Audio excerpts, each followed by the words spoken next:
এখনো দেখবেন ইমাম হাসান হুসাইন সম্বন্ধে কিছু জানে না গুড়ার ডিম, 2 ক্লাস পড়াশোনা নাই, কিন্তু নবীর নাতির কথা শুনলে ফেরত দৌড়ে। আছে নাকি নাই?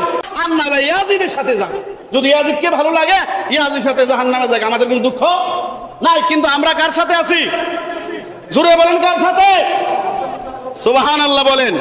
আমি অবাক হই, এতগুলো হাদিস সিয়াসাতটার মধ্যে আছে, আরো হাদিস আছে, ওগুলো বললা লই, এরপর অন্য কথা বলবো ইনশাআল্লাহ। আরবি মাসের প্রথম মাস, বাংলার জমিনে দেখবেন মুহররম মাস আসলে যারা নবীরে বেশি ভালোবাসে, আহলে বায়াতকে ভালোবাসে, পাক পাঞ্জাতনকে ভালোবাসে, তাদের কথা বেশি বেশি বলা হয়। আর যারা নবী পরিবারকে সম্মান করে, এই কথাগুলো শুনে তারা আমল করে আনন্দিত হয়, খুশি হয়।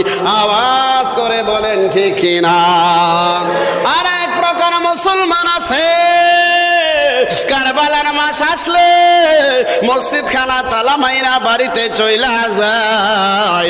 যদিও তারা দেখতে মুসলমান, আল্লাহর ভাষ্য অনুযায়ী, আমার নবীর ভাষ্য অনুযায়ী তারা মুসলমান না, তারা ইয়াজিদের আত্মীয় স্বজন, ঠিক না?